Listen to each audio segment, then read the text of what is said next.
I love that countdown has the stink bug in it. This episode of the Off-Road Podcast is sponsored by Warren Medical Gear Outfitters and Colby Valve. Off-Road Podcast, episode 411. Towing or driving to the trail with Dirtlifestyle Nate. Tonight, Aaron gets loud, Coy couldn't bear it anymore, and Ben sleeps it off. Welcome to the Off-Road Podcast, the podcast about everything off-road. We cover the news, review products, and interview people in the off-road industry. Your hosts tonight are Aaron, Coy, and my name is Ben. And joining us tonight is Nate from the Dirt Lifestyle channel on YouTube. Hello. Welcome to the show. How's it going, everybody? Doing good. Awesome. What's up, Coy? I've just been packing for the Northwest Overland Rally, buying lots of oatmeal cream pies, Little Debbie's, got some unicorn cakes, cheese puffs, all the staples you have to live on at the rally, It's just, I went to 3 stores today looking to one-up you. None of them had Little Debbie's in stock. Tell me what you want. My local Dollar General has like 9 different... not 9. They have probably 5 different kinds of those cream pie cookie sandwiches that we like. They have chocolate, peanut butter, all kinds of stuff.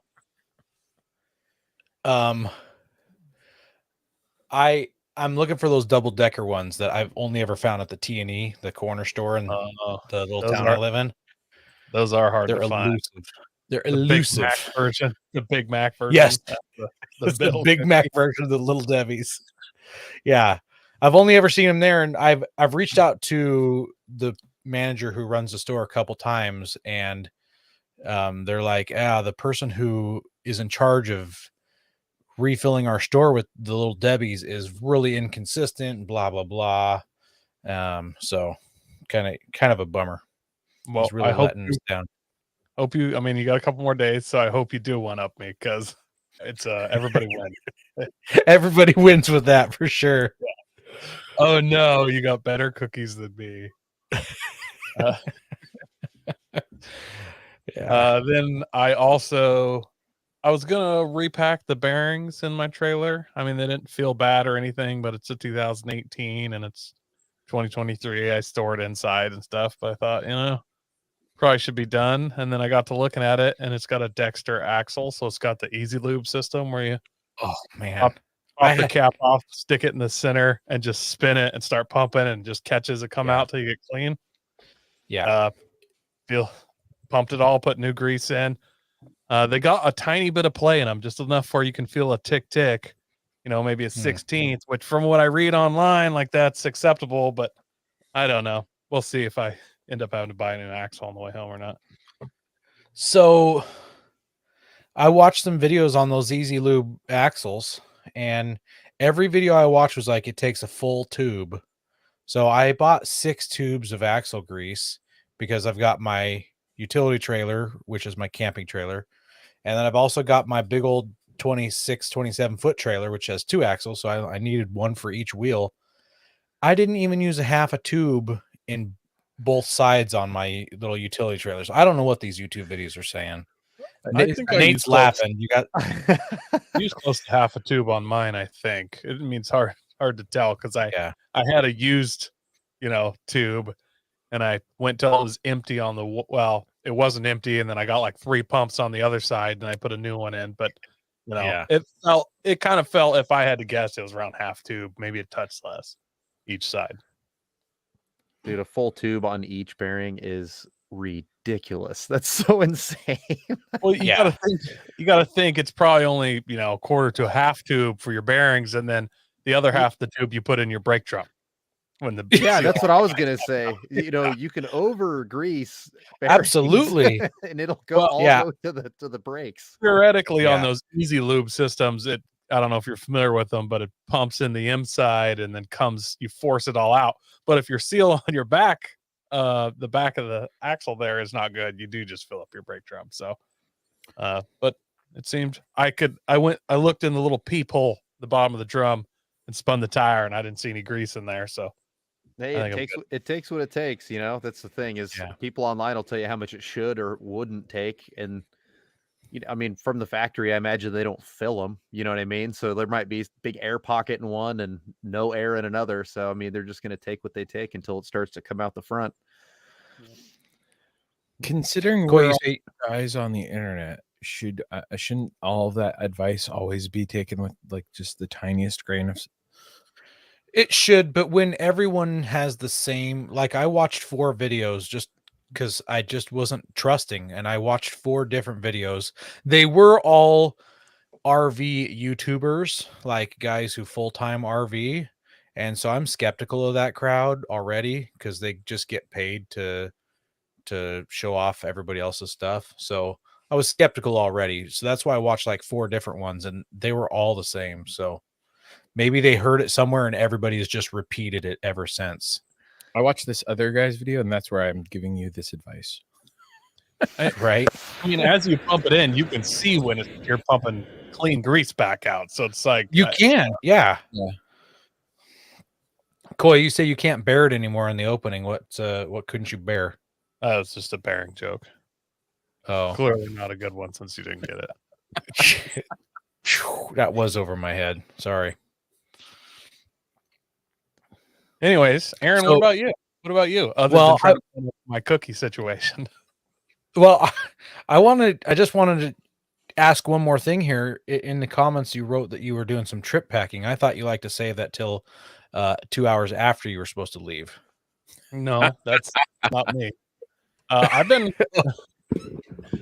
on the ball with this. Like I already started packing the kids last night. My wife finished it up today. I got to pack my bag, and then I just basically nice. get the food in the trailer. Trailer's plugged in, like it's all charged up and ready to go. Sweet. Yeah. Well, that's good. I have to That's remember good. to bring my camp chair because on my last camping trip, apparently it was taken out at some point. Not by Oh. me, but by somebody. And so we got there for Memorial Day weekend and I had no chair. So that was sweet. Oh, that's rough. So you have to sit on a stump the whole time. No, I just steal other people's chairs and I'm big enough. People feel weird about asking for their chair back. I'm surprised that it says that yours is a 7-hour trip because from my place it's a 6-hour trip going up the gorge and up 97 through Yakima. So hopefully it's not that long for you. I'll check right now. Yeah. Check. Maybe you checked when there were traffic. Yeah, so for me, I'm also I almost said packing for the Northwest Overland Rally. And I took the Nissan out a couple times this past week, and man, I'm loving the V8. But on the first trip that I took it out, I don't know why, but the exhaust slipped off where the two headers collect and go into their own, and then they turn into a Y, and it's just a single exhaust from their back. Right at that point, right where it slips into the muffler, it popped out while I was driving it home, and it was like NASCAR V8 time. It was phenomenal. It sounded like what a muscle car should sound like, and I'm convinced that I'm going to put an electric exhaust cutout underneath my truck just for those days where you just need to hear that loud and rowdy exhaust. It doesn't sound like obnoxious. It just sounds like the healthiest V8 noise you can ever get. Let's see if it'll let me play it through my computer sound here. Okay. Is it coming through? I don't hear anything. No. Ah! Yeah. Sounds Yeah. great. That was, yeah. If you couldn't tell, Boy was doing his ventriloquist thing.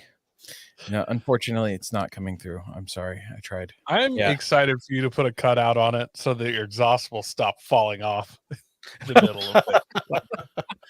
It's a brand new exhaust, not supposed to just fall off all the time. Yeah, Is it not welded it's a on? bummer. I mean, you could weld it rather than clamp it, but Just clamp it and then put a little tack there so it stops falling off. yeah, maybe that's what I need to do. I'm not sure, but it sounds awesome, and I feel like it's a little ricerish. to do an exhaust cutout on an off-road rig, but it sounds so amazing, and I really, really, really want to take it past some cops. I know it's a terrible idea, but it's what needs to happen. It's a good thing I'm friends with the cops in town, so I'll let I them think, catch me. ricey or not, you should get the cutout, because then at any point when you make it over an obstacle and somebody's talking crap, you can just flip that and start revving it and like, I can't hear you. What? Sorry. It's just there's so much You- V8 up here on the top of the mountain. You literally can't hear the radio, you can't hear anything over it. It is so loud. So yeah.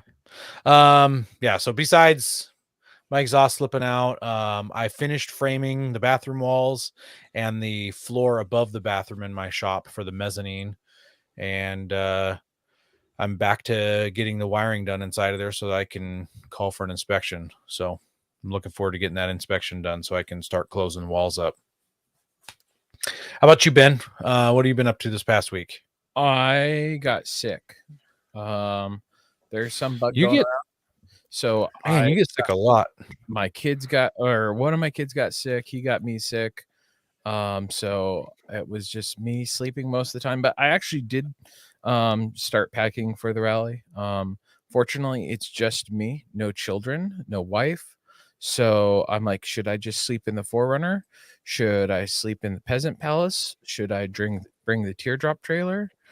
So I'm like in the conundrum of what I'm going to bring to sleep in, because after tonight I can pack up. I'm going to bring the soundboard so we can record if we want to. You know what they say, no wife, happy life. Yeah, apparently. I hope my wife's not listening. Or Coy's. Or mine. Oh, that'd be bad. But I'm kidding, ladies. It's So just fun to joke my about wife that. goes I back think to it's no wife, easy life. Is that what it is? Yeah, that's how it goes. Happy wife, happy life. No wife, easy life. the wife and kid. So the kids are leaving Saturday for Montana, and they'll be gone for like a month. So they're leaving. They're going to summer camp with the grandparents, and then the wife goes back to work this Wednesday. So it's like, oh, okay, I'm gonna go to the rally and have a good time. So I'm not holding your beard while you throw up, just so you know. You don't Yeah. want. All right, I'll braid it beforehand. We're gonna limit the amount of alcohol Ben ingests at this one, because it's gonna be a lot of business happening. Oh, Yeah, no, I need my babysitters while overland rallying, because the first year I went, I got really drunk and I hung out with everybody, had a great time, made lots of good friends. I think I got like 2 contacts that entire time. So, yep. So I'm just getting everything ready for that. And yeah. What about you, Nate? What have I been up to the last week? Yeah. Well, I have been doing like the most monster edit of my life for the last 2.5 weeks. It's almost done. I went and did the brand new Oregon backcountry discovery route in the middle of May, and it was 10 days of footage. It was 1.6 terabytes of footage. So Wow. I've been combing through that. I'm currently editing day 6, I think. And I've been editing for like almost 2.5 weeks. So that's what I've just been living in here. And then for moments I'll go out and kick around something in the shop. I replaced all the motor mounts and transmission mounts in my Land Rover, and I've just been wishing I was going off road, but this is all part of the job for me. I do a big trip once a year now that takes like 3 weeks to edit. So I'm paying my dues. So how many trees did you have to cut out of your way overlanding in Oregon in May? All of them. Yeah. All of the trees. I've made those mid-May mistakes before, and you just cut trees while you get ate by mosquitoes for a week straight. It can be miserable. Yeah. So last year I did the same trip, but the Washington BDR last year, and it was the same deal. It was like no one had been up there yet. No one had cleared anything. So we cleared every tree from Washington to Oregon over 10 days. And it was all the work, dude. Oregon was actually, it wasn't as many trees as what we encountered in Washington, but it was worse because there was so much more spring melt just for whatever reason. And so like we're cutting trees over ponds and like, I mean, it was just so you could drive through the pond, you had to clear the trees out of it. You know what I mean? So it was just Oh, unbelievable. But it made Huh. for an epic video. And you know, we all broke something, which is it's good for content. But yeah. bad for being timely. But we made it from Washington down to Nevada, and then next year we want to do the Nevada to Arizona. So Oh, I did nice. one of those, the old BDR route on a Memorial Day weekend. Kind of took a couple days off and then a long weekend, and was doing one of those routes 10 years ago. And it was same thing. We just cut trees and cut trees and cut trees. We're almost down to like Prospect, kind of towards California. And we meet up with some motorcycle guys that were coming up, and they were just like, "Oh, did you cut everything out of the way?" And they're like, "Thank God, we've been cutting forever." And we're Yeah. like, "Oh, you guys cut out of the way?" And they're like, "Oh yeah." They were just cutting a foot and a half wide. yeah, Yeah. oh yeah. Just to get a motorcycle. Oh We yeah. had to cut the whole thing all the way through. We were Dude. screaming.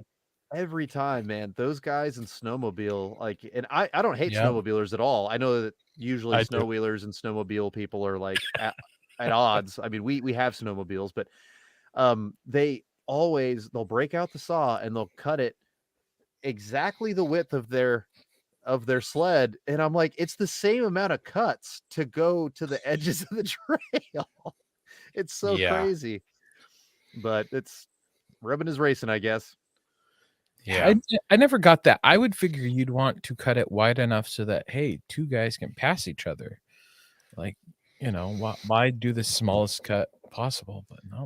The only thing I can think of is some of those trees are big and heavy, and it is more work to carry, or sometimes you have to chunk it up into smaller pieces to even move it. So it is more work to make a wider opening, but sometimes it's literally a 5-inch round tree that you cut it at each end, or even sometimes you just cut it at one end and you drag it out of there by hand. But other people will just cut it wide enough for their Yeah. skateboard to get through, and that's it. Well, we had a 85 barn door Suburban on 40s in our group, so everything in the Oregon BDR is wide enough for that. So everybody can pass through safely now. Yeah. LMTV won't make it, but everything else will. Yeah, it's true. That's true. Well, we got some interesting news. We got an email. We are the #1 spot for the best off-road related podcast to listen to for 2023 from feedspot.com. We got that email. What was that? Last Tuesday? Yeah. That was really cool. That was a big surprise to get that. So we made it on somebody's list somewhere. And it wasn't just making it on the list. We were the #1 position on that list out of 25 that they recommended. And I've seen that list, and it's like, you know, we're on there sometimes we're not. It's like, hey, we made it on the #1 spot. Like, whoa. Yeah. Feels good. Congratulations, guys. Well, Yeah, as thank you. soon as I became a host on the podcast, you got #1. I mean, Yeah. There we go. coincidence, maybe you could say, but correlation for sure. So they say that it has to do with the podcast content quality, the episode consistency, how long you've been podcasting, how many shares you get, and the traffic of the podcast. So it's not just some random we paid them $25 and they put our name on a list. There's real things behind it. So yeah, that's really neat. I was excited to see that email.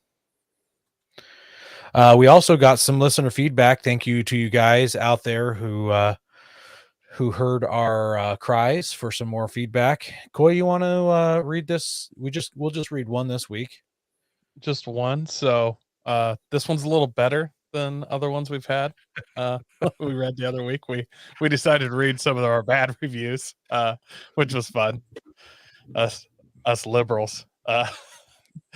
This is from Off-Road Jen. One of my favorite listens during the weekdays at work. Always keeping it interesting, and I love that.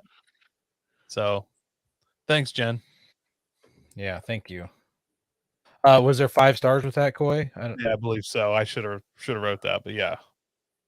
5 stars. There we go. That'll help bring our average back up after the last 2. We also want to thank our sponsor, Patriot Patch. Head over to patriotpatch.co and check out their selection of great patches, shirts, cleaning mats, signs, and stickers.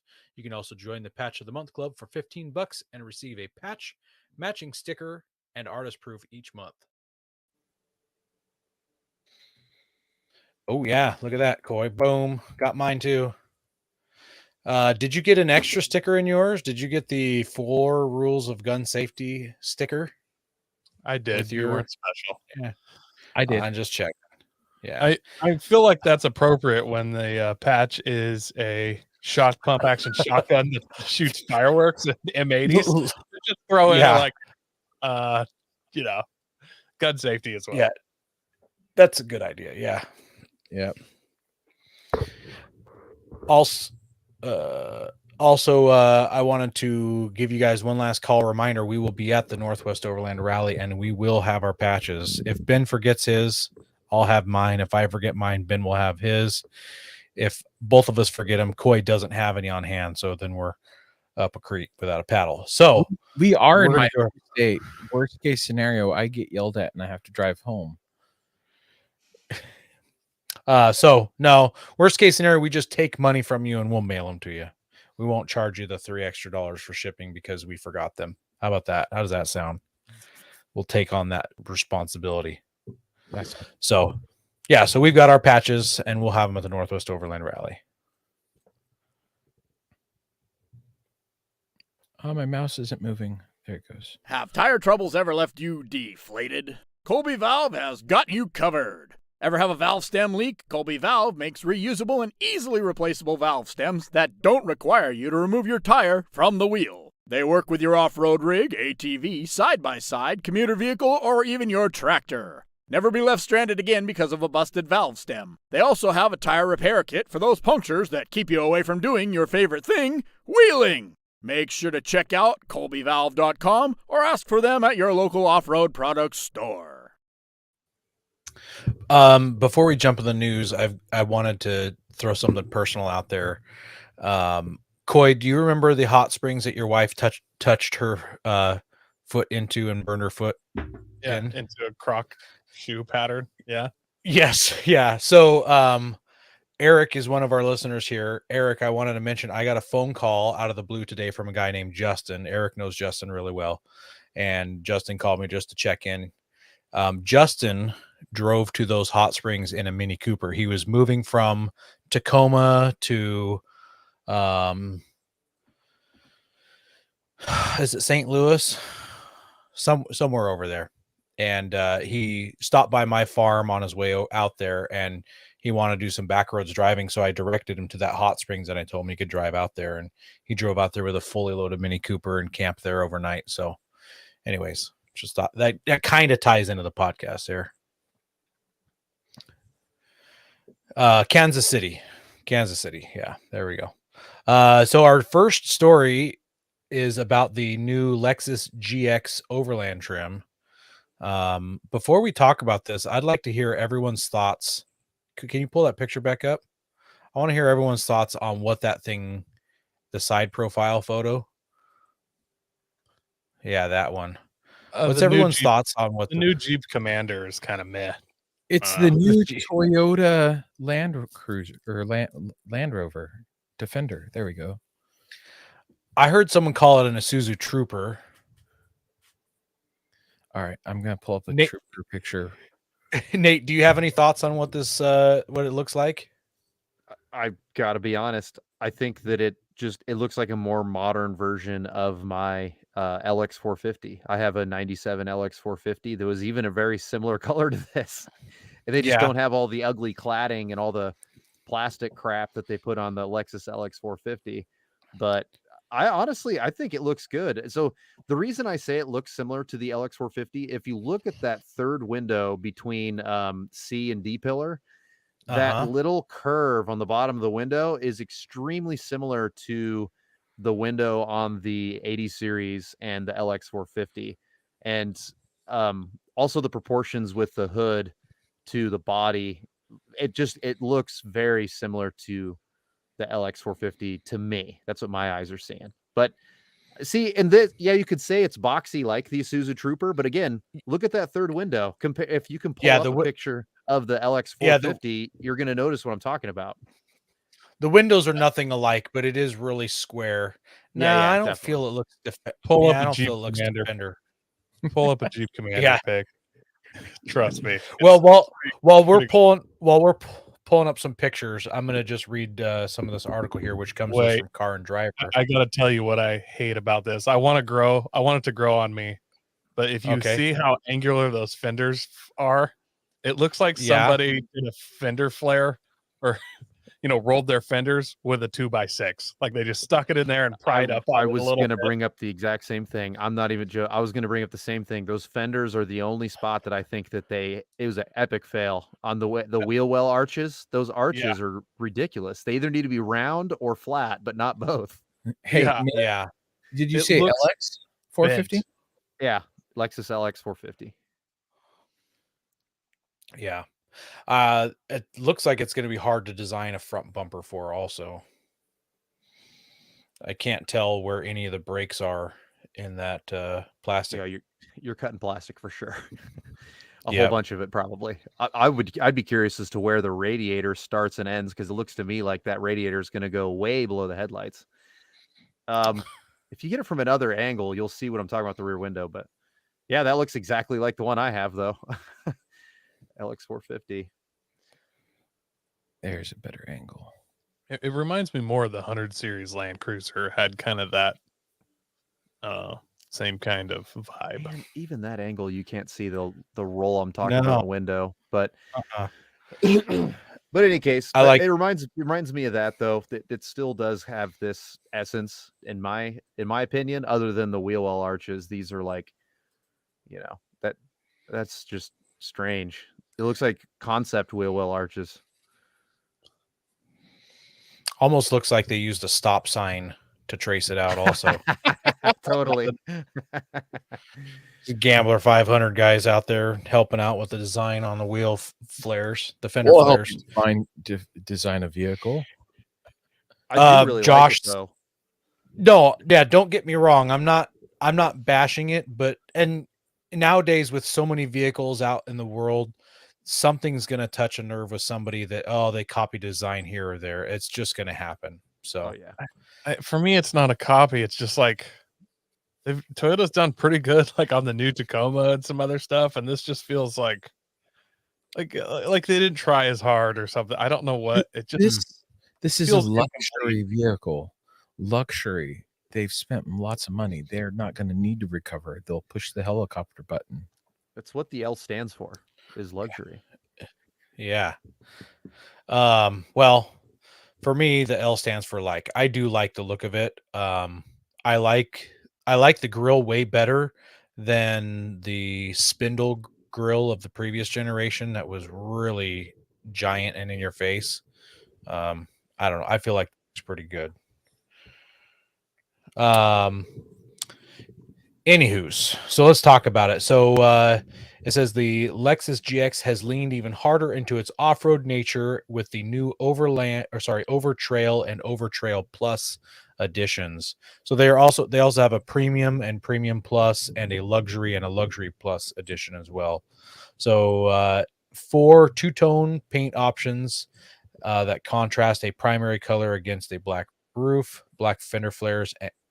It's got aluminum skid plates and unique 18-inch wheels wrapped in 33-inch all-terrain tires. The wheels look better from a distance. Wow, I was going to say they looked really sharp, but those don't look so good when you're close up, zoomed in on them. So it's got a twin turbo 3.4 V6 made it to a 10-speed automatic with 4-wheel drive. The output is 349 horsepower and 479 foot-pounds of torque, and it has a towing capacity of 8,000 pounds, which That's a good number for a SUV. 8,000 pounds is quite a bit. Yeah. Uh, Looking at their grill, it looks like that lower silver portion might actually be designed to be taken off to fit like some sort of low profile hybrid bumper. Maybe they designed it that way. But I you're I gonna have to cut up. suppose it's going to be hard to fit a winch in there. I don't know. Really hard. Yeah, If you don't want your winch to be like, I hanging mean, super low. super low. Lip. And then if you look at the placement of all those sensors, that's going to be really hard. Like for a guy like me, I build everything myself, including all my bumpers and everything. And I'm looking at that and I'm thinking, man, how am I going to incorporate and recalibrate all these sensors into my bumper design, And then also, like, once you start to peel back the layers, where's the intercooler for this twin turbo system sit? Is that why Mhm. they have that separate section down low where I'd like to put my winch? Is that where I'm going to have an intercooler, or is it dual side mount intercoolers like how Volkswagens do with their twin turbo setups? Or, well, there's no way it's side mount because there's no venting, so it has to be a center mount intercooler. So I mean, they're I like it. I think it looks great. I like that they made it boxy because that's what we all say we want as off-roaders, is we want that boxy Yeah. classic design instead of like a Ford Escape or something, right? Or some sort of weird hybrid, or crossover, I should say. But I think they should have stopped at the boxy design around the grill area and like gave us a little bit more something to work with. Yeah. Maybe it is the intercooler in front of the front tire. I think it's like Volkswagen or somebody did it where there's like a scoop that comes from the center into that fender well mount. And Yeah. possibly you could design around something like that. Yeah, Volkswagen did that in a bunch of different models, and so did Audi, where they have side mount intercoolers or a side mount intercooler. Like the Audi TT has twin side mounts, one on each Yep. side. And what's funny is they do have a scoop that goes into them, but there's like nothing behind it to let the air out. They're really inefficient intercoolers. One of the I was best just things, looking at one a couple weeks ago, and I was like, "This dude. seems terrible." Yeah, and they were thick. Like they were decent intercoolers. They just the design for the air in and out was horrific. So I mean, your IATs were always a little high. Wow, that rear, that's the first pictures I've seen of the rear. That rear is off-putting, in my opinion. It is. I wish there was a photo of it with the hatch closed and a little bit farther zoomed out because it is a little frumpy in the back end. So, and speaking of the back end, the regular GXs come with a third row seat, but the Overland models, over trail models, they don't have that third row seat in them, so you can only fit 5 passengers, but that's probably for the best. It's not like you're shoving a bunch of people in there. There you go. It does look better from farther away. It is still, I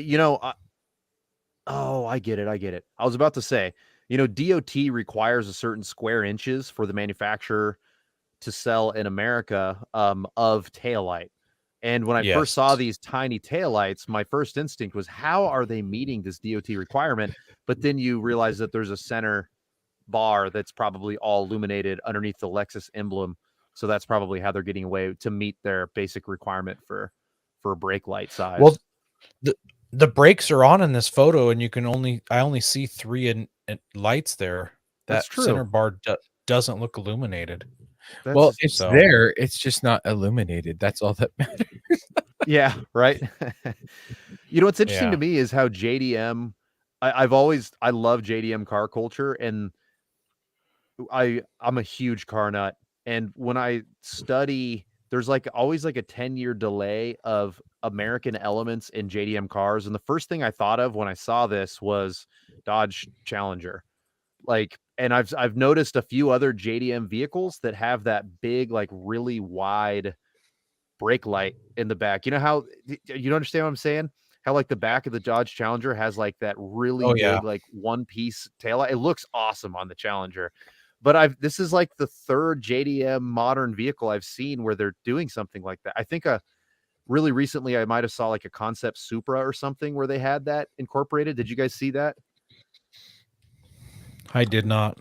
I Let me look haven't. it up. No. Make sure. Well, anyway, oh, there you could definitely tell it's illuminated there now. That center strip. See, what's weirding me out is like there's the tail light, and then there's maybe a reverse light or something on the bottom, but then the colored piece of trim in between. Like that looks like there should be a tail light there, like it would pop out. Like it doesn't. Dude. Definitely. It doesn't Yeah. even look permanent. I don't know what's going on there. Something's odd. You mean I those would- the very bottom corner? So look at the color match piece between the upper and lower tail light. Oh, I see. Like you could press against it and it magnet pops out, and that's where you. Yeah, it You looks hide like stuff? there's a store. It looks like there's supposed to be tail light there, and they just stuck that Yeah. piece in there. Honestly, Gotcha. Well, last bit of information we have about it is that it has EKDDS, and the Overtrail editions have a electronic rear locker. So that's good. And I wonder if this is going to be Toyota's method of keeping the Land Cruiser alive in the United States since they took it away from us.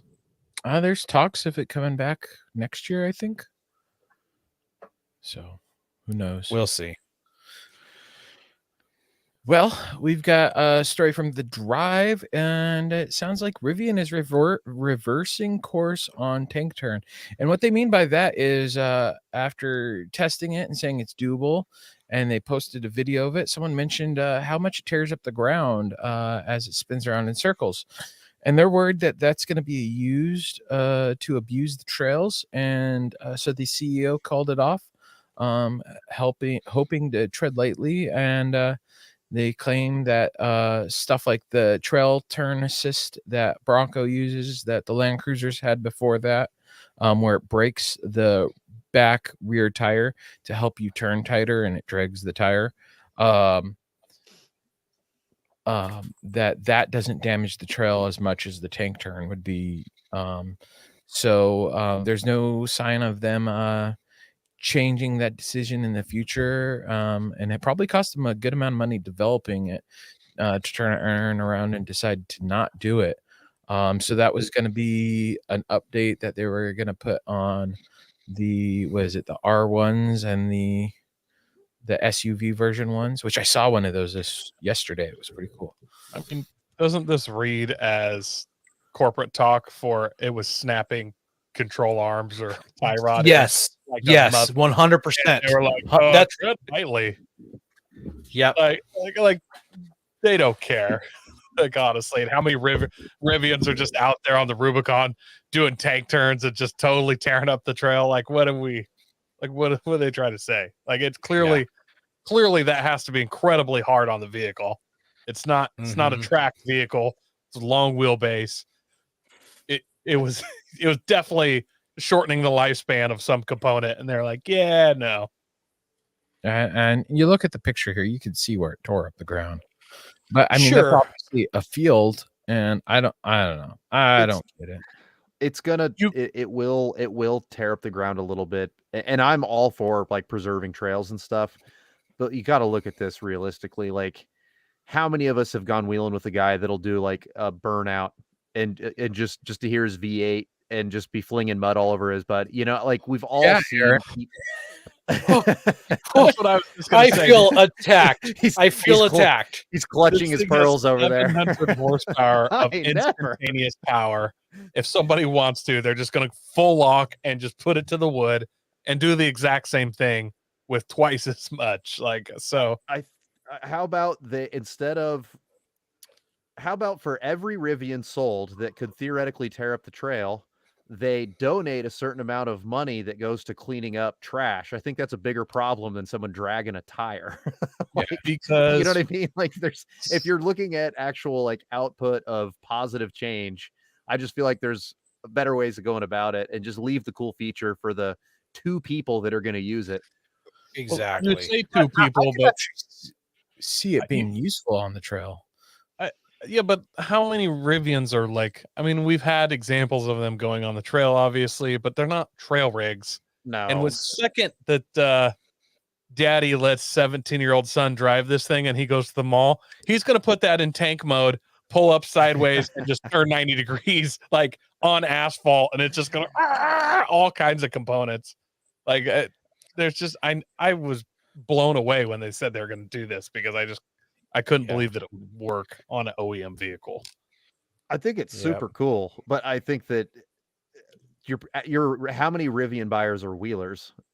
You know, like I think that there a lot of people like the idea of going off road, and they like to buy a Jeep or a Subaru or a Toyota or whatever, so they feel like that. You know, when I go camping or hiking, I'm ready for these rough roads. But that's probably what your average Rivian owner is too, right? Like it's almost like you want it to look and feel like a four-wheel drive. So when you go on your hiking trail in August, you feel like you could conquer that pothole. You know, I bet you that's your average Rivian owner, and I doubt that very many of them are using this feature. But that said, if I had a Rivian, you're damn right I'd be using it. That's super cool. Yeah, I'd be showing that off all the time. I think the only way you could do it that would prevent it from tearing up the trails and tearing up the rigs is if all four wheels could steer and point themselves in a circle. Then you could spin an even tighter axis, but you'd have to have like independent steering instead of And we know steering that works connected together. Yeah, actually, we did see a Rivian this past week that was on Hell's Gate that broke some steering, and they had to weld it back together with some rebar. We saw that. I actually saw an RS1 for the first time in the wild. That's the SUV version of the Rivian. R1S. Okay, and it had a roof nest tent. Of it. I'm like, oh, and this was in Tukwila, so guy probably had more money than sense. I actually saw an R1S last week as well, and it was in a very fancy shopping center that I'm doing a job at, and I knew that they weren't like full-size trucks. I feel like they're like the size of my Nissan Frontier. If my Nissan Frontier was an SUV, that's how big it is. It seems like it's a mid-sized vehicle. Yeah, they look nice. I would own one if I could afford one. I like them more because they're smaller than a lot of stuff. And Ben, thank you for alienating what could have been our R1S listener and then really singling him out, because how many R1Ss have a roof nest?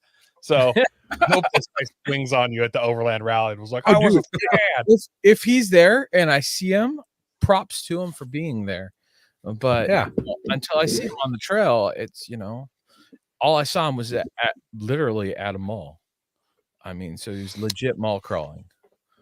Josh says almost like a Pathfinder. I was going to say Pathfinder, but the last several generations of the Pathfinder are hot trash mommy mobiles. They're not off-road vehicles. So I didn't want to mention that, Josh. Like, isn't that the version? Well, of your truck? No, because the Pathfinder is the longer version of the Xterra, kind of.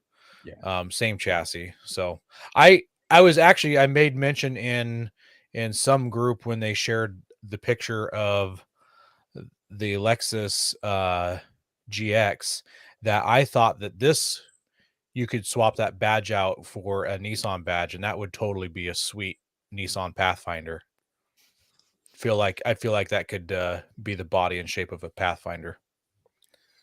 Instead, they bring something with nice back. Hot trash. Yeah. Anyways. Go prepared with Warren Industries. They produced the first recreational winch in 1959 and lead the industry with their dedication to quality and reliability. When you dig yourself in deep, make sure you have the right tools to get yourself out. Get Warren equipped and go where others can't. Now, let's get ready for adventure and head into our main topic.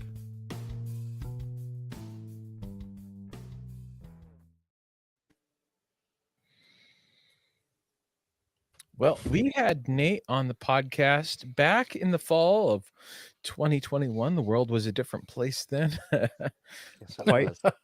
Quite a bit different. We were so young then.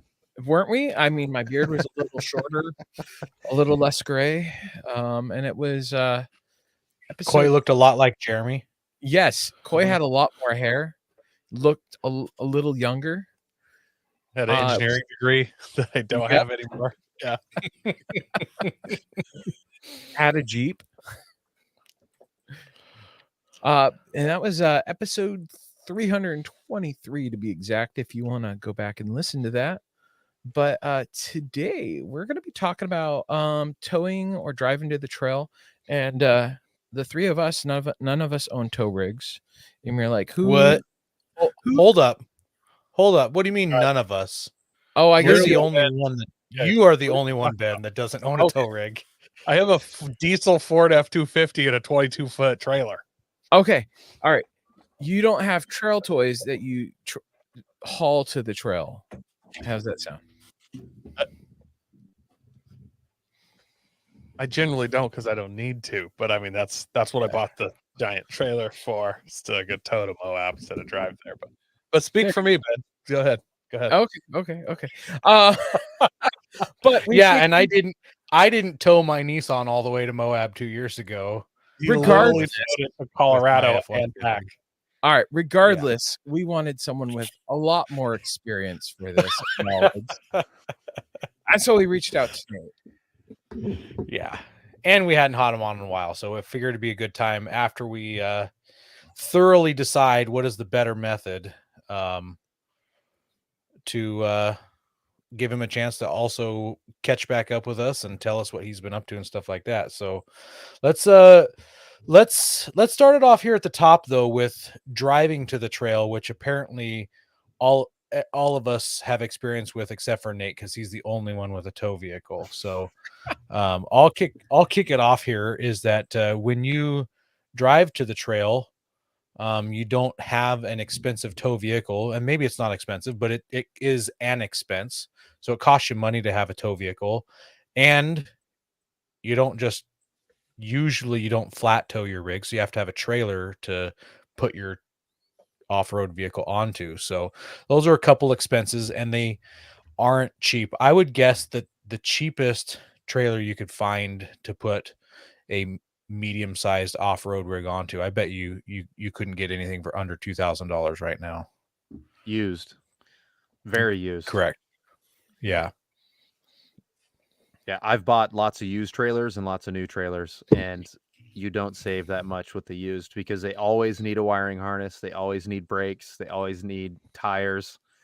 You'll find out that one or two of the wheels were tacoed and someone hit it back out with a hammer, so you got to fill the tire. Yeah, like I've owned a lot of trailers, and used I only buy new now. I can't say that. My last two single car trailers have been brand new, but the 3-car trailer that I bought last year was used, but it was only 1 year used. But still, it's what do you mean? Definitely an extra expense. What do you mean by they were tacoed? Meaning like, and I've done this too. If you have a long trailer and you got a lot of weight on it, and you take a corner a little too sharp and you hit that curb a little too fast, it'll just put I don't know, my friends, all my idiot friends, and I call it taco, but you taco the wheel and it just like it bends up the whole like edge of the rim, and then there goes all your air. And so you sit there with the round side of your hammer and try to metal work it back into shape on the side of the highway. Gotcha. So yeah. Anybody else have any more pros to driving to the trail? I would say one of the pros of driving to the trail versus trailering, if you're, mixed and, with other buddies have trailered and they're like, hey, let's drive up this. And you're like, wow, that looks pretty intense. And I really don't want to. You could just be like, hey man, I got to drive home. Yeah, you guys enjoy. So you could, easy excuse. Oh, it gives you an excuse to not do the hard thing. Yeah, I gotta drive the back home, guys. That's not for me. That water looks a little deep. Vandalism is something a lot of people should consider that I think a lot of people don't, of your tow rig. I personally have not had this issue. I've been very fortunate up to now, but I know a lot of people that have had stuff stolen out of their tow rig, or even just all their straps stolen out of the bed, or whatever, or their tow rig stolen. or their tow rig could be stolen too, right? Especially these days. It seems like car theft is just insane, especially truck theft. So that's another pro to driving, is that you have everything that you need to protect with you on a trail. And with my tow rig, anytime I'm parking somewhere, like if I'm doing some local wheeling or whatever, I have to get 2 discovery passes, one for the tow rig and one for the rig that I'm driving up in the woods. You know what I mean? And like it all adds. More tires, all of it. Yeah, you immediately get to start wheeling when you get to the trail. If you drive there, there's no unloading, none of that. It's literally air down and go. Even if depending upon where you're at on the trail, you might not even have to air down right away if it's stupid simple. Yeah. And then there's always, you get the opportunity to talk trash to your friends that didn't have the confidence to drive the rig to the trail. You're like, well, I drove your wheel and I'm just driving home now. Enjoy loading your beater up,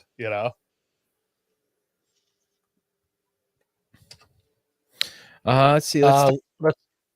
Let's talk some cons for Cons of driving to the trail. Driving to the trail. So the first one I thought of is it's the most obvious one. If you break down at the trail, you broke down. You got to fix it to get it home. Otherwise, you got to know a friend, or you got to get it out of there somehow. So that's the biggest con I see to not towing to the trail. Well, and a lot of people who have wheelers, often they're not very new, right? As far as the vehicle itself. Now I've got pretty new rigs that I will wheel with that I'll drive to the trail. It looks like you guys have like some newer rigs, right? But if you've got a 87, I don't know, K5, I think they still had them in 87. Pretty sure they did. If you had an 87 K5 Blazer and you're driving it to the trail and you're driving it home, after a day of hard wheeling and like winching and all the hard work, it's so nice to load it on a trailer and then hop in your cushy tow rig, throw on the heated seat. I do it every time I tow. It's so nice to get out of that muddy truck and get into something that, just feels better. And, I'm not worried about the brakes being clogged with mud or any of that. I talk about mud a lot because of where I live. Point out that not all of us have cushy tow rigs. Some of Yeah. us have equally crappy tow rigs. So, it's true. That's very true. Yeah. Some of these rigs that I see being towed to and from, or while I'm out wheeling, they don't look like they can even maintain highway speeds with some of the super low gearing that people put in them. So, or maybe they could get up to highway speeds, but it's at like 3,500 RPM and it's just screaming going down the highway. So that'd be a con right there. Yep. Less storage space for all the stuff you want to bring. Obviously, Aaron, you've got a trailer. I've got a trailer. Coy, you've got a trailer now. It's nice to be able to drive that to the trail. But if you don't want to drive that to the trail, you're packing all that in your rig. It's a lot of gear to pack around. Yeah. Yeah. Can't bring as much firewood. An LMTV pallet load. Yeah. Well, the rig, if you're going to drive it to the depending on the kinds of trails you do, right? If you want, let's say you want to do something legendary, like you want to go to the Rubicon or Fordyce, something that for many of us, it's a pretty good drive to get there. And then you're going to, camp out of it, live out of it, beat it on the trail. And then you've got to drive it home. So you've got to build a rig that is like beyond reliable. It's got to be able to check every box. Like it can't just be like, let's say I'm going to pick on Toyota for a minute. Let's say you're a guy who owns a 3rd gen Tacoma. If you want to do the Rubicon, you're going to need minimum of 35s and at least a front locker if you want to do it and like not have to destroy the truck to get through it. You could do it without those things. It's just going to be really hard. Well, now you can't use stock steering. You can't use, there's like a bunch of other stuff that has to be upgraded because you're not trailering because of the risk of that pencil size steering, tacoing on you. Let's say taco again. Taco tie rod. Yeah. Taco tie rod. Yeah, then your rear axle's in danger of being broken because you have a bed full of CV shafts and tie rods. Exactly. Yeah, there's all that extra Exactly. weight. So it's like if you're gonna build a rig that you want to go hit like real trails, not just like the BDRs, but like let's talk like the Rubicon, or go hit like, you want to go do Pritchett Canyon in Moab, or you want to go play around in Johnson Valley, California, some of these epic spots. The level of rig required if you don't have a trailer is so far superior to the rig that you could bring without with the trailer and not worry about it, because if you break, you just get it back to the trailer, So Yeah. It's this a is lot something. of money that you've got to invest in making it reliable. Oh yeah. You Beyond got to upgrade reasonable. everything. And just the, piece. There's a certain peace of mind, having a trailer that will back up. But I guess that would be one of the pros of towing to the trail, right? Yeah, why don't we cover some of those? I know we've hit. It seems like the cons for one would be the pros for the other, but we already kind of touched on it. It's more comfortable being in your tow rig. Heated seats, air conditioning. You can actually listen to the radio over the sound of the engine. That kind of stuff. Yeah, you're usually not living with all your gear like you are in your wheeler. Well, like some of these, though, once again, only applies to nice tow rigs, like being able to do the speed limit. Yeah. Depends on your tow rig. Yeah, also depends And what the speed limit is in the area, because I know once you leave like Washington, you get into like Montana, they've got like 70, 80 miles on average for those speed limits. It's like, how old's your F-250, Coy? 1995. So, you do the math. Yeah. Pushing 30 years old. Old enough to drink. yeah. We got in the comments here, which these are a couple of points we were going to mention. Eric says that the vehicle that you're towing doesn't have to be street legal, so you don't have to worry about those mud flaps or headlights or tires sticking out too far past the fenders. Maybe you're not even paying insurance or tabs on it, so maybe it saves you some money. And Josh says that for rock crawling speeds, you don't need to balance those big giant tires, so that's kind of another benefit there. You aren't worrying about that. Yeah, and you're not wearing down those expensive big tires. I mean, what, That's a good 33s are cheap, but then like you move into the 40s, it's like you're paying probably the same price as two of those 33s, and you're only up. Oh, at least. Yeah, at least. It's crazy once you like what's a 46-inch tire cost nowadays? Arm, leg, a few children. Yeah, Did the we already like cover longevity no of the hand tire. air back up? No, that's another good Yeah. one. You could. That is a good one. I've been sitting there airing up while my other buddies at trailer, and I'm airing up. They pull their vehicle into an enclosed trailer, throw a strap on it, and then close the door, warm up some coffee, come back around over, see what's taking me so long. At the end of the day, airing up sucks at the end of the trail, it is super nice just to roll that thing right on the trailer and just start leaving. It's sometimes you're going to get better fuel economy, even though you are towing another vehicle and a trailer, than you would be just driving your rig to and from the trail. Key on the some trail rigs, and that also comes down to like when we were talking mud flaps and street legal and all that. I've seen some of the tow rigs where the dudes jack them up, bulldozer them out. Oh yeah. So I mean, a lot of this is dependent upon the vehicle. The ability to haul more than one rig on a trailer. Nate, you mentioned this. You've got multiple vehicle trailers now where it holds a couple rigs. Yeah. So I've got I think it's a 2019 my single car it's a 18-foot crawler 10K trailer, and then I have a 44-foot Goose triple axle that I use to haul multiple vehicles. And you could fit 3 Jeeps on it, or 2 Jeeps and a Toyota truck or something. But yeah, it's nice being able to haul multiple vehicles. Or like when I went to EJS this year, I hauled my Lexus, I hauled my wife's Gladiator, and I had our camping trailer hooked up to the back of the Gladiator on my 44-foot Goose. So it's like when we got there, we're Dude. able to do it all. We could wheel hard trails, and then if we wanted to go camp as a family, I'd hook up to my little trailer and we go camp out of the little trailer. I mean, it was so nice to have all that space, all that deck space to take advantage of, you know? Yeah, and if you've got that many people, like say you've got 3 rigs on a trailer and you're going down somewhere and say you're driving from Washington to Moab, you can split the gas bill 3 ways. Dude, and And driving time. driving time. You could probably Yep. drive pretty much nonstop, just alternating drivers. I know like John Matthews, when he goes to King of the Hammers, him and the crew, they hop up in the RV with the trailer and they alternate drivers on the way down there, and it's pretty much nonstop drive. I I'm saw a always- question.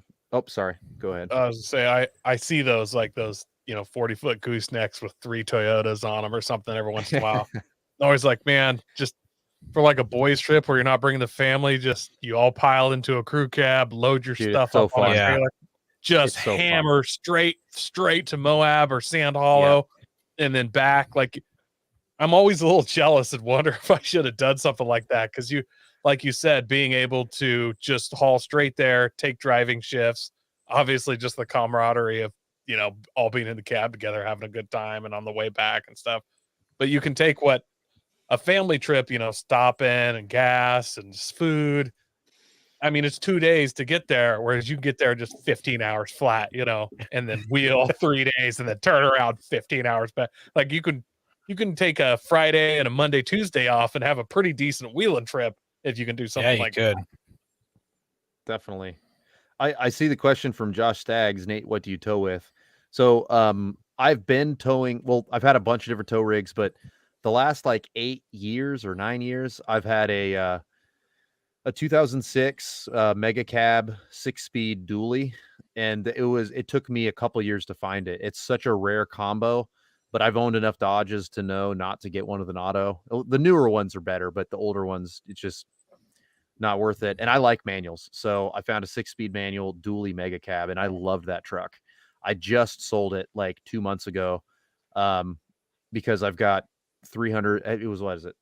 Like 330 some odd thousand miles. And I was still hauling a 3-car trailer with it loaded up to like Whoa. 32,000. And it was still lasting great.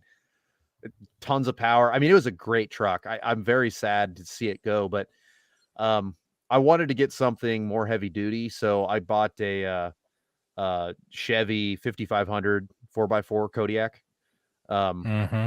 So it's I mean, with the tires that are on it now, the gross vehicle weight is like 19.5 just on the truck. That's no trailer. So I mean, you can haul a shitload of weight with just the truck, and it's got a flatbed that can easily fit my Samurai in it. So my plan is to be able to put I've got a Samurai that I'm building for people that don't know, that's on Unimog axles and 39s, and it's gonna be a wild truck. That's gonna be my like main wheeler when I'm not camping, and I'm just gonna put that in the bed of the Kodiak and then just go straight to the trail from there. But finding a Kodiak that was 4x4 was very difficult. That was 4x4 and had 4 doors, so I could still put the family in it. So anyway, there was like, I was planning on keeping that Dodge forever, and then when I saw this other option, I decided to do that. So I still miss the Dodge, like when I'm paying for fuel, because that thing was extremely fuel efficient. But when I'm like having to hit the brakes with tons of weight, like that Kodiak doesn't care at all. It's really nice having such a overbuilt truck for what I'm doing. Yeah. We're talking on the 3-car trailers. There's also the toy hauler type trailers where it's either a big camp trailer that the back has a storage garage in it, or some of these flatbed goosenecks, some companies or some individuals are slapping like a pop-up trailer on the front of it, and then they're rigged behind it. So there's some cool options there. They make legit toy haulers now that are a flatbed behind instead of the cabin, it's a flatbed back there. That's true. Yep. Also, don't forget you can always throw a camper and bumper pull your, and trailer and just have a old slide in. Yeah. Or tow with a motorhome. Yeah. Also that. My buddy Dennis, who Aaron's friends with, he does the truck with the camper and the bed, and he'll bumper pull his Jeep or his Colorado. But he's also got a trailer that he'll pull his Jeep in, an enclosed trailer for his Jeep as well. I did All right, that cool. for You a got number this. of years too. Oh, sorry. Go ahead. And then the other nice Nope. thing about trailing your rig, you're not one of the poors. You roll up in there with your aluminum polished trailer, your 2006 Dodge Mega Cab manual, extra auxiliary aluminum fuel tank sitting in the bed, Craftsman toolkit strapped in the back, in roller drawers, maybe Snap-on, depending on how not poor you are. But everybody knows you are not one of those peasant poor people. You're coming in hot. You brought up a good point there with the tools. Is you can haul a lot more of spare parts and tools Absolutely. on your rig. I mean, you only have so much space inside the cab of your rig. Yeah. So I was going to say I can actually speak to these other two methods that we were just talking about. One would be using a truck with a camper in the bed to haul your trailer. I did that for a couple years, and there's some pros and cons to that. It's nice that it's like a small makeup as far as like the full length of everything together in comparison to like an RV. But man, unless you have a long bed truck with like all the slides, the camper starts to feel pretty small, especially if you want to have like kids or anything in there, or even if you just want to have like a couple buddies stay with you. So like when it was just my wife and I liked the truck bed camper, but if there was ever a third person trying to throw them on like a tiny kitchen, it just didn't work for us. So I bought a 36-foot Itasca Horizon, which is a diesel pusher RV. I still have it, actually. I'm about to sell it. And that one has a 5.9 Cummins and a Cummins generator and like tons of storage and tons of places for people to sleep and a washing machine and everything. So it's like wow. we'd go down to King of the Hammers, and I would only, it's kind of douchey, but I would only let like one or two friends stay with me because I didn't want it to just smell like dude the whole week. So Yeah. so like, but the couple people that were in there, we lived like kings the whole time on the lake bed. It's like, oh, there's a storm coming in. Well, I guess we'll watch Old School and drink beer. This sounds perfect, and so it's so nice having a full-size RV, but you're dealing with full-size RV problems. It's another house. So, it's all, what's really nice though about the RV, and one thing that I loved is that I could bring as much spare parts as I wanted to because there was so much storage, and I had a 7500 watt generator, so I could run all my tools, and it was great having that kind of flexibility. But we're selling it now. I want to build something else that's 4-wheel drive, and having an RV that big is difficult if you love going off road. Speaking of not being one of the poors, Nate's just throwing out these humble brags. Like, I had the diesel pusher. I used to tow. I mean, yeah, I did have the other thing you talked about. It was pretty good, but I think I'm gonna change it up. So I called my channel Dirt Lifestyle for a reason. When I was in high school, when I was my senior year, I had two part-time jobs, plus I went to school. I was like working 55 hours a week.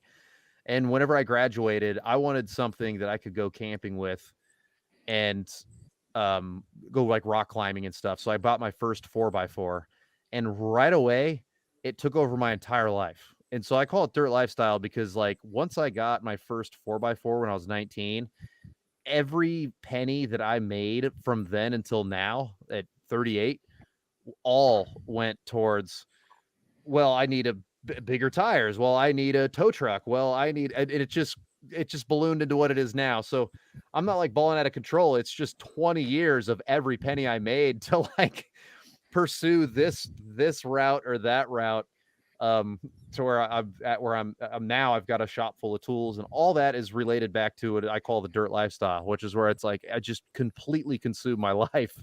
And so now all these, after the last 20 years of it consuming my life, I can speak to these different methods just because I've foolishly invested so much money in it over the years. Oh, then It's not foolish. It's not foolish. It's a learning experience. It is. It certainly is. So, and now it's my job. So I was able to make it work somehow. Yeah. Let's talk about the cons, guys, of trailer and Well, obviously probably the big one. parking. Yeah. And then, like Nate said earlier, somebody can break into it. You're on the trail for 9 hours and it's just a cherry hanging there, dangling, ready to be picked. All your spare tools and parts, even little stuff, just straps laying there, like you said. Anything. Somebody knock a window out and just grab an iPhone charger out of it because people are trash. Like it's just sitting there, primed. Yep, there's an iPhone cord there. I'm gonna steal that. That's literally the only thing in sight, but that's what I'm gonna smash and grab. And if you're depending on the kind of off-road you're interested in, I think will drastically change whether or not you should be looking at trailers. So if you're someone who likes the BDRs, you like, taking long trips where you're going to end at a completely different place than you started.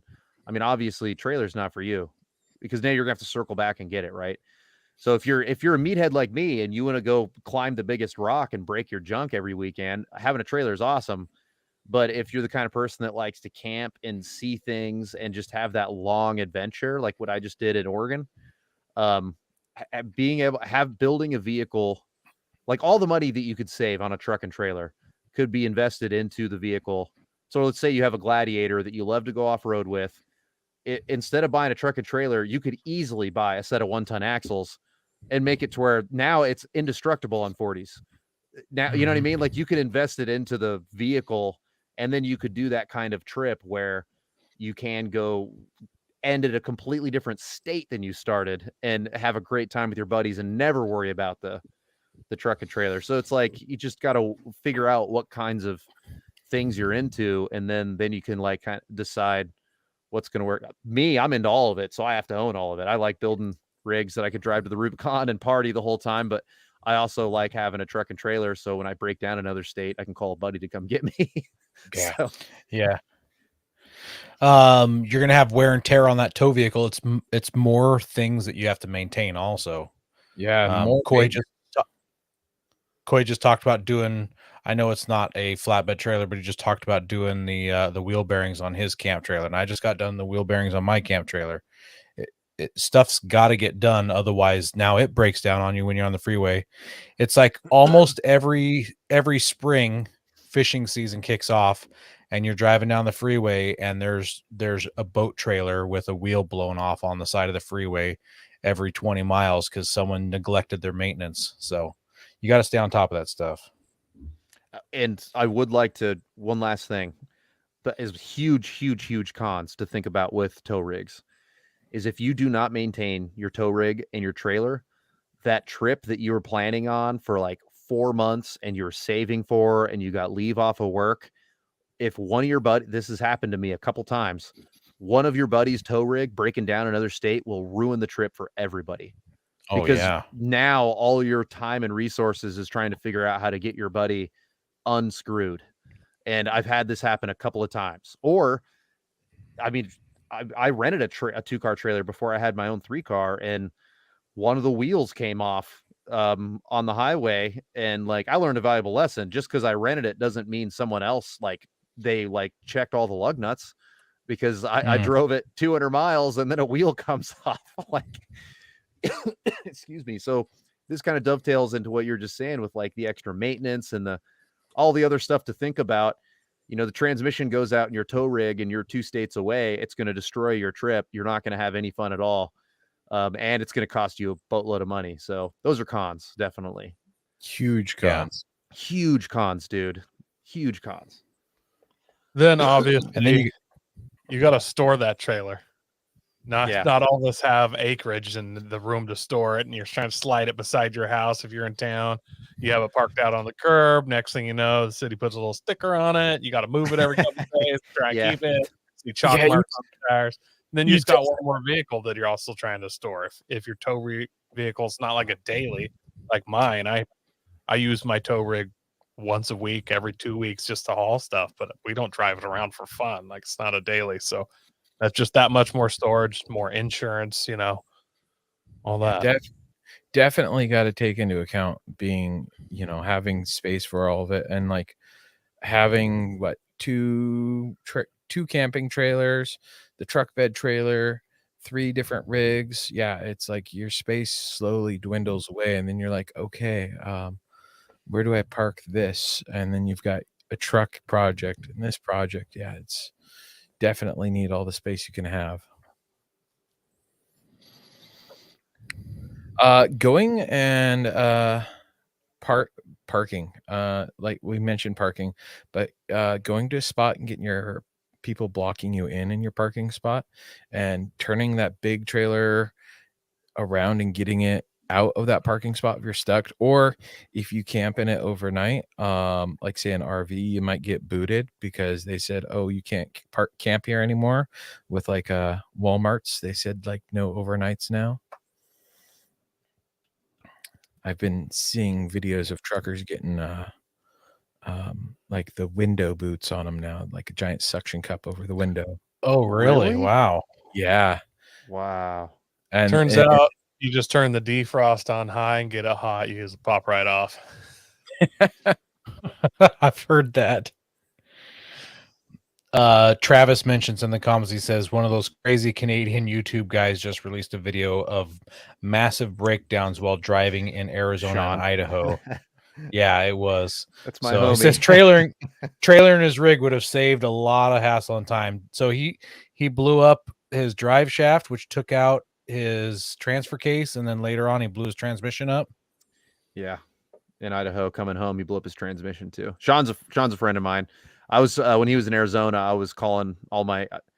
I've got some buddies down in Arizona that own 4x4 shops.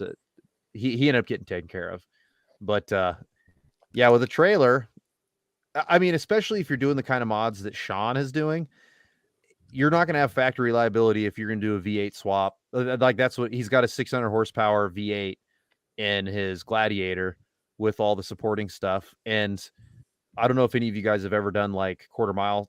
Like anytime you build something fast, this is like the reality is like the more the power goes up,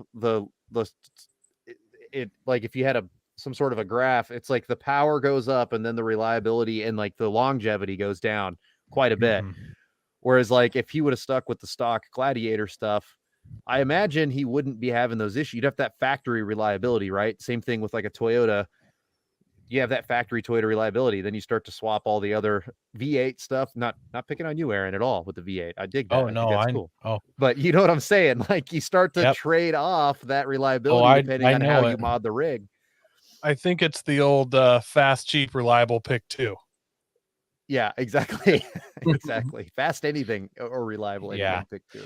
I will say I'm huge on modifying cars and stuff. And before I got into off-roading, I was one of those Subaru guys. Nice. Before vaping was cool. I didn't vape at all.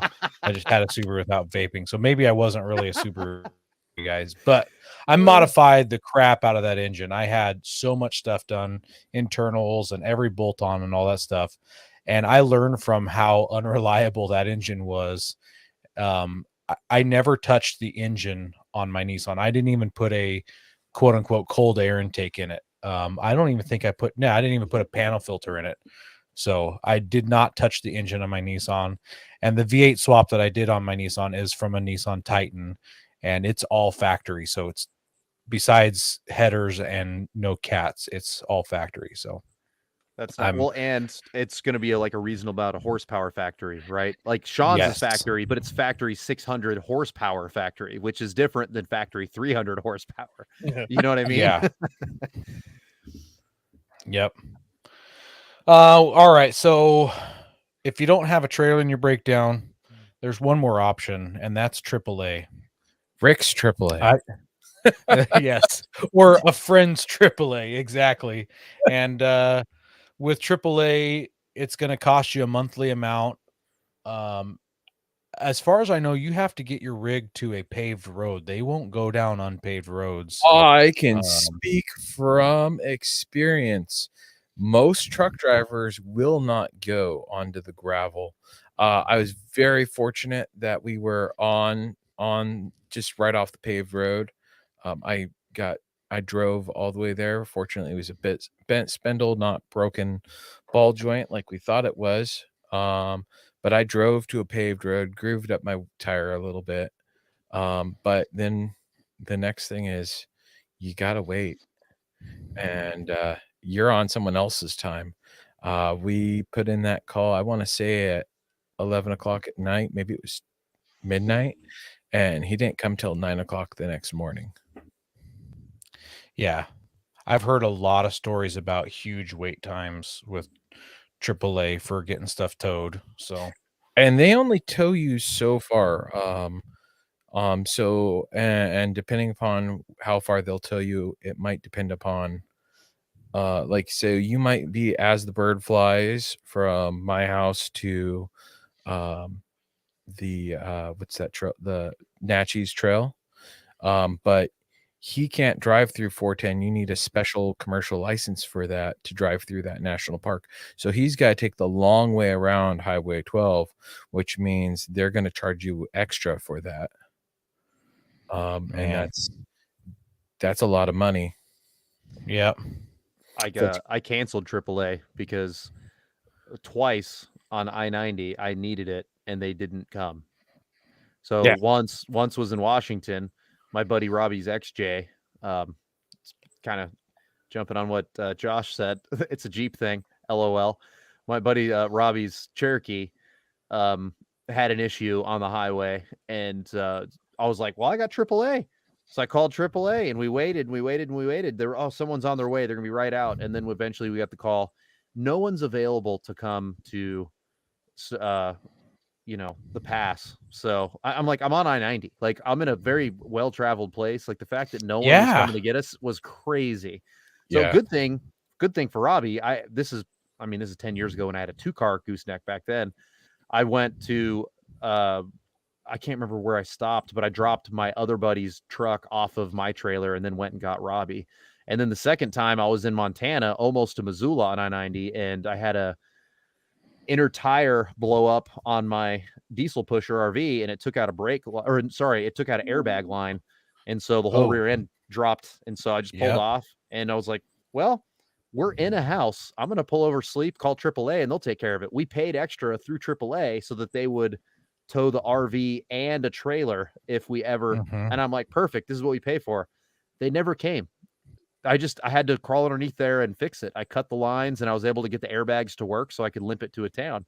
But so after that, we canceled AAA, and I've got a few other friends that have had the same situation where it's like, they tell you forever when you first call them that someone's on their way to make you come, and then no one ever comes.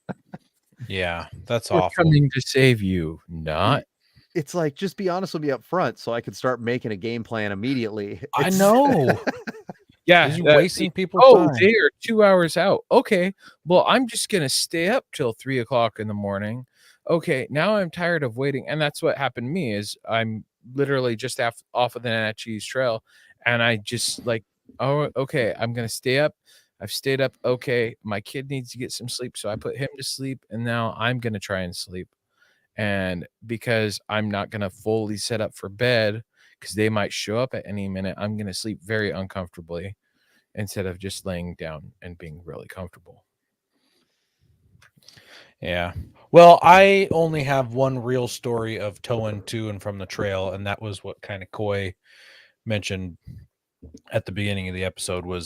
So he and I went to Moab and Colorado for a 10-day trip, and I had just V8 swapped the Frontier, and I didn't want to take any chances with anything. So we threw it on the farm trailer, and we used my wife's F-150, which is a gas V6 twin turbo, but it got the same fuel economy towing the trailer all the way down there and back that I would have gotten in my Nissan. So it was a wash and a much better experience in that F-150 with heated and cooled seats and leather and sunroof and good sound system and good air conditioning. It was a much better option to tow it. And And I'm glad we did. In fact, the truck wasn't even done, as I've mentioned before on the podcast. Coy and I, the very first night, were still bleeding the air out of the radiator at their first campsite on our way there. So, yeah. We've all done that. Yep. Yeah. So, Coy, do you have any towing stories at all?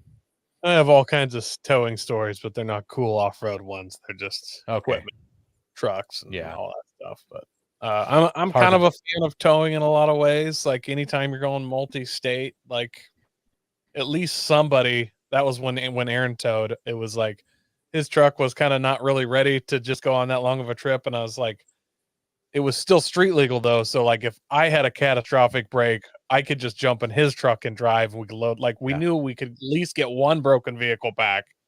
So it's nice to Yep. have at least one trailer on one trip like that. So at least you kind of have a little redundancy. And that's why I got my trailers. I try to go somewhere at least once a year, and go do some wheeling, and now I have that redundancy. Yeah. Yeah, I've been towed back on other people's trailers. That's about it. I've had my camping trailer towed back on someone else's trailer too. Yeah.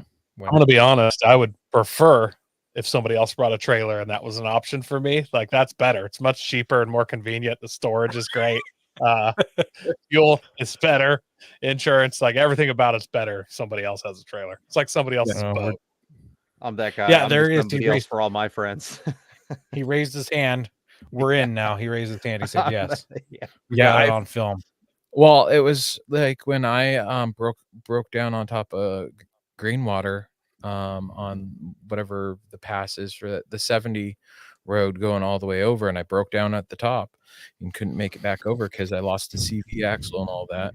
I got stuff fixed and I drove down and put it on a trailer, and we got it to the shop for me to fix it the next day, which is a whole lot cheaper than having to AAA it or figure out a way to get drug home safely. Yeah. Well, I feel like we beat that pretty well. We got all the pros and cons and everything else, and some good stories in with it. Nate, why don't you tell us what you've been up to and what you're currently working on and what you're building and some of these wheeling trips you got planned coming up? All right. Yeah. Well, YouTube channel's doing really well, and part of that comes with like getting invited to go do really cool things, and I've said yes to too many things. So this summer I'm trying to stay in state as much as possible, because I've said to too many people that I'm going to build too much cool stuff to use in their booths. So right now I'm working on a that Lexus LX 450. It's over at my buddy Dave Chappelle from the Dirthead Shed. It's over at his place right now.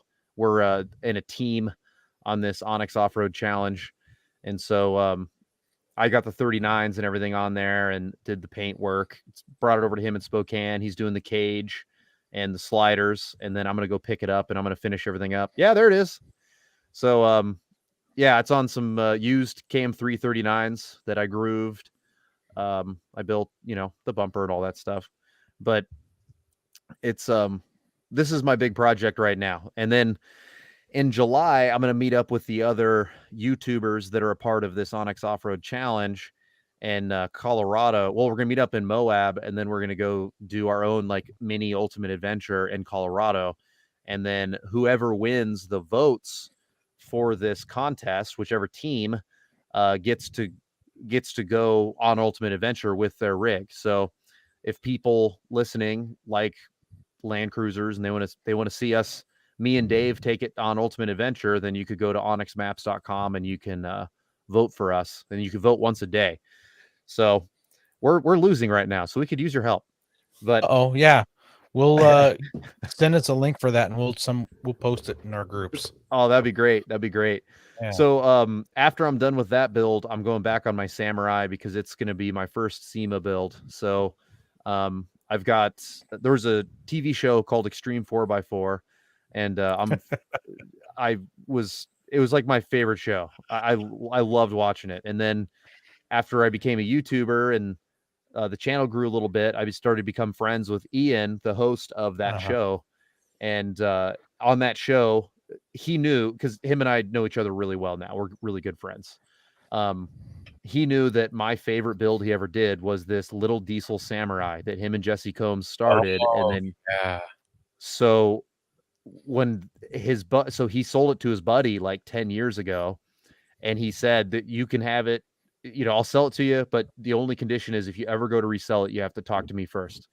So his buddy wanted to sell it. He has too many 4x4s. Ian called me first and was like, dude, if you want that samurai, you can buy it from my buddy. I'll make sure that you're first on the list. I was like, Nice. Absolutely. So I went down to Tennessee last year, got the samurai from Extreme 4x4. His buddy's done a lot of things to it since then. So now I'm basically doing an entire overhaul, doing my own version of it. And I'm trying to like continue the legacy. It's so cool that I get to put my thumbprint on something that I watched built on TV. And for people old like me, that means something. Yeah. TV doesn't mean anything to like younger generations now, but to me, it was just, I'm so honored to have it and own it. It's in my backyard right now. It's in my shop, Well, the Extreme 4x4 was like, it was Sunday morning like our version of Saturday morning cartoons, but 100%. Sunday morning off-roading for adults or the children. power block. The power block. Power block. Yep.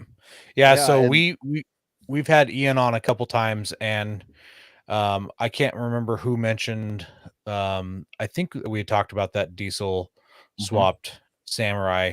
I told him that my favorite episode was the Suburban Gorilla, where he built his own Hummer and he built a gooseneck trailer with a pop up thing on it. So yeah. So Good that's times. so that's the next big project. So that has to be 100% done and go in the Power Stop brake booth at SEMA this year. So in October. Okay, Ben and I will be at SEMA. So dude, let's I meet up. assume, yeah, let's do it. That's going to be our first year there. We're super excited to go. I'll come over tomorrow.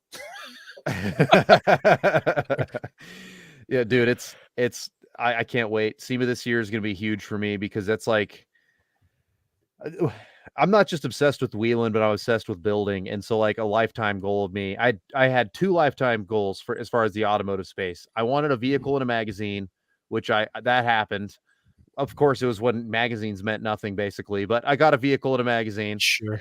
And then I wanted to have something I built at SEMA. And so this Samurai on Unimog axles and a Volkswagen diesel engine. And it's totally my vision and all the stuff that I like. It's going to be in a booth at SEMA. So I'm so excited about SEMA this year. It's going to be a very surreal moment for me. Is the vehicle in a magazine like this middle-aged guy thing? Because I don't hear anyone care about that anymore. But when I was a kid, like if you got a vehicle in a magazine, when you sold that car, you had 3 copies of the magazine to go with it. Like, hey, oh yeah, 100%. And you have that magazine article like pinned up in the wall on a frame because that's just how cool it is. It's like every time I go into John Matthews' shop, he's got his old green YJ that he built. He's got the article pinned up on the wall in a frame because, hey, I built that. It's cool, even though it was, I think it's 20 years ago now. Yeah, and then nowadays I was reading like Wheels of Field or I don't know, one of those off-road overlandy. I was like, hey, I know that guy. That truck's lame. It's like nowadays I'm just like, I don't know what happened. Was it your third gen that you built? Me? Yeah, Nate. Oh, sorry. No, it was way before that. I got whenever I diesel swapped my TJ, it got into Crawl magazine. It was before I was a YouTuber or anything. A friend of mine saw that Crawl magazine had posted something on social media saying, "Hey, we want to see if you or your buddies have a magazine ready vehicle and you think it's got what it takes, have them send us or whatever." So my buddy Jeff, he tagged me in the post, and then I filled out the thing and they loved it. They thought it was a cool TJ. So, but I did exactly what you're saying. I bought like 10 copies. I sent like a copy to every male role model I had growing up, and I have one that's framed that's in my shop. I'm still proud as hell of it, even though it doesn't mean anything. And Oh yeah. just because it was just cool that like I built something that made it into a magazine, and all the subscribers of that magazine got to thumb through and check it out. I just think that's neat.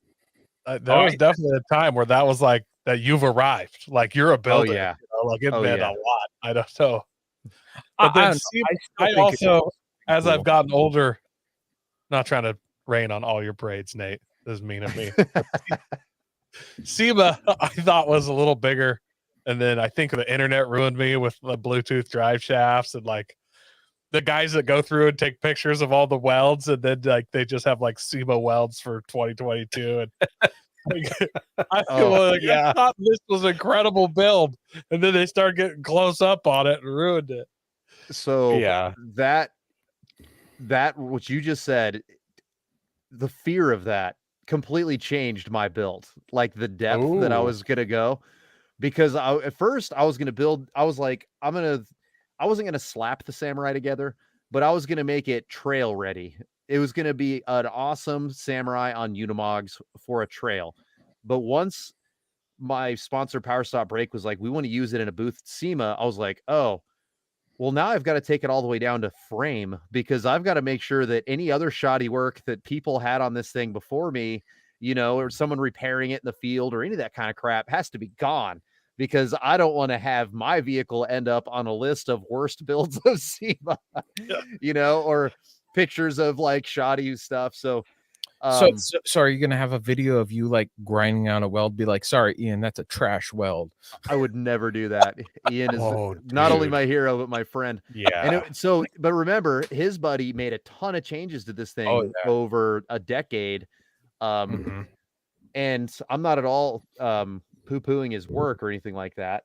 But, again, sometimes people will fix things on the trail, or they'll fix things right before a trip or whatever. And so I'm not here to judge, but I'm here to fix it for sure, so that other people don't judge me thinking that I did that. Good enough. My welds are not SEMA material. I'll be the first to admit that. My welds I'm not judging bad weld, or, I wouldn't even say bad welds. I'm not judging not pretty welds, because that's the way I'm a grinder, not a welder. Yeah, for sure. Okay, I got one more question about that Samurai. Is it still going to run on veggie oil? No, the TDI that's in it's going to be too modern. Okay. It's still Volkswagen turbo diesel, but it's technically common rail. It's really early common rail. It's cam driven. But whenever you get past that older injector style, where, I mean, you can literally see the holes in the injectors. They're huge, right? Well, like modern diesel injectors, it looks like it's polished mirror. Like they extrude the injector nozzles in a way that makes them so tiny and fine that you can't push oils and stuff through it. You have to have very clean fueling, very clean filtering. And so, I'm a fan of veggie oil and used motor oil and all that. I had a Rabbit that I converted way back in the day to run on used motor oil, ATF. I just pour everything in there. Like, was that one of your tow vehicles? No, it was a Volkswagen Rabbit. It was an 84 Rabbit. Yeah, I bet it didn't even have 84 horsepower. Oh no, it had like 54 and a lot less on veggie. I'm sure there's less BTUs in ATF than there is in diesel. So, but yeah, that was my commuter I did construction for 15 years before I was a YouTuber. So I always had like little efficient diesel cars to get me back and forth to the job sites. I hear you. Nate, when you were on last time, did we do the Fast 5 facts with you? We did. I checked. Okay. I checked, it's been Ben. so long, I don't remember. Oh, okay. Yep. Yeah, I looked up that episode so that I could confirm some stuff. Gotcha. Man. So SEMA's the next big build?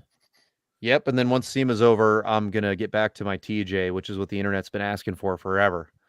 I blew the motor of my TJ, and I decided that I'm going to I'm going to do a completely different ground up build. So I'm going to turn it into a Jeep TJ truck, like a little single cab pickup truck. And I'd like to do a custom bed and put a GFC on it. I want to do independent front suspension, and I'm going to build the frame from scratch. It'll be like the biggest build I've ever done. Wow. You want to do So independent front suspension, huh? on a Jeep, because breaking the internet's fun. Well, Yes. I know Carl Jantz, he was talking, and I think he started working on, I don't know how far he got, with doing IRS on Super Jeep. Yeah. I've thought about doing IFS IRS on the TJ because I really like.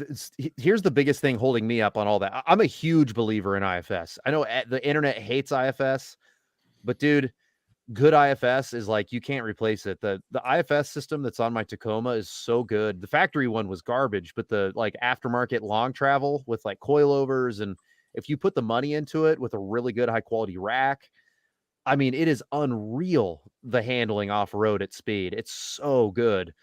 And I want to achieve that with my TJ. Because then I could circumnavigate, or I could get around all the shortcomings of my Tacoma that I don't like, my third gen, by just building it all myself. And so I'll have the engine I want, the transmission I want, like all the stuff that I want, even a boxed frame, just build it the way I want it, but have the benefits that I enjoyed with the Tacoma with the IFS system that's on it. So, but I did consider IRS. I still am.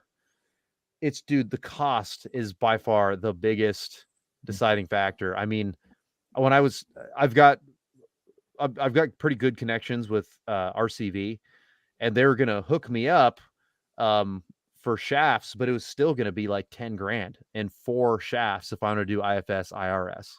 Ugh. Yeah. Whoa. That's what I'm saying. That's Because they're like, like he's Portal like, territory. You need Oh. all the views for that. dude, you still have to build everything else, by the Yeah. time.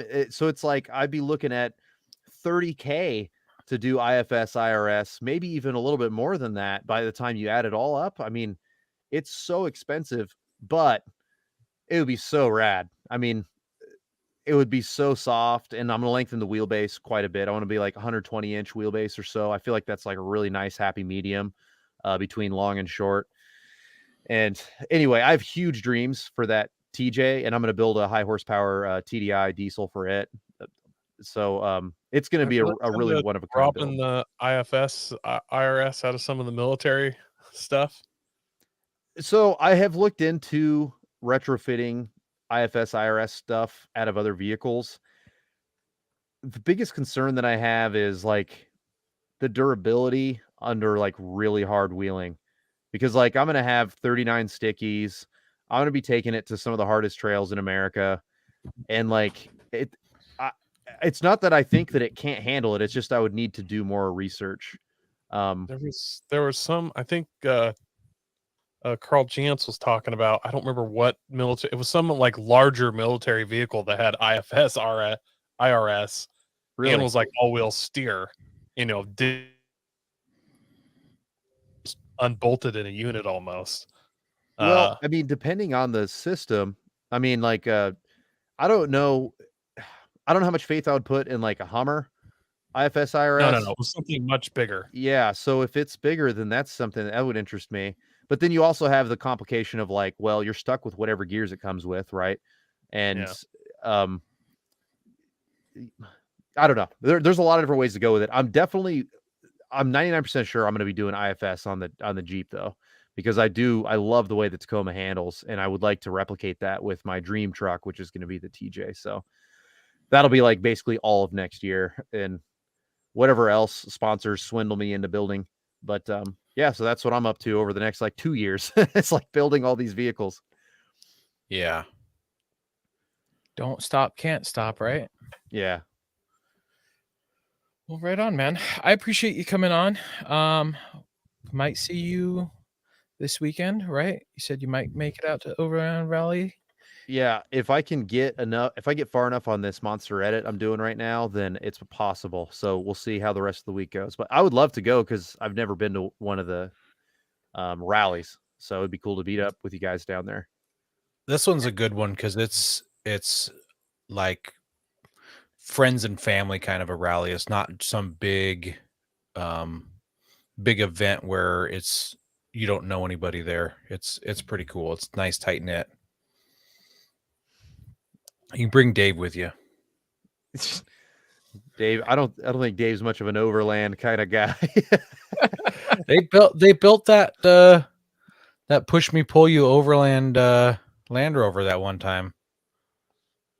Oh yeah, I kind of remember that. A double ended Land Rover. Yeah, that's right. Forgot about that. That is probably the most overland thing they've built. Probably, yeah. Yeah.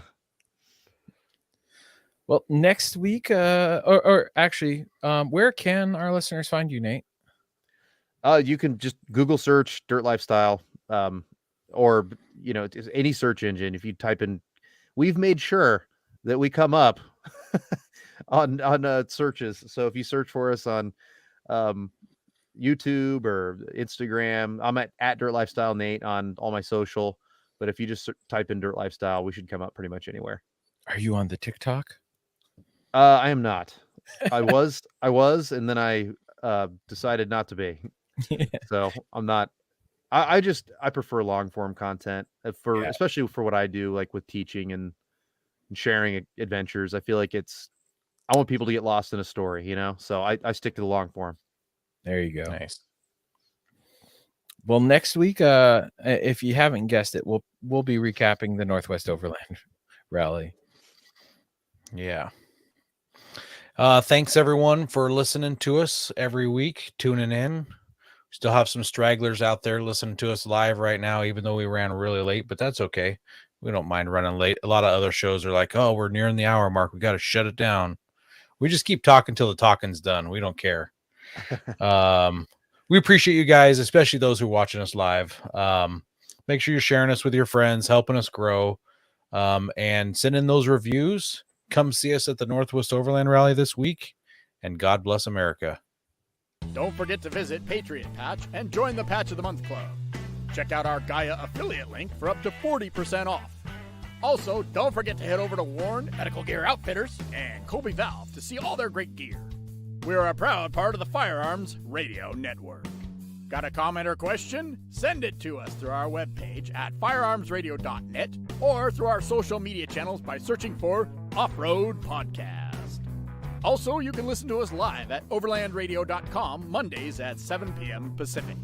When off-road, please remember to have fun, tread lightly, be safe, and courteous. Thanks for listening. All right. Instead of doing the show with you guys, I was Googling it. The Oshkosh TAC 4 independent suspension system. Google that. It's off like a bigger vehicle. I've seen the Oshkosh rigs. I never even thought about, so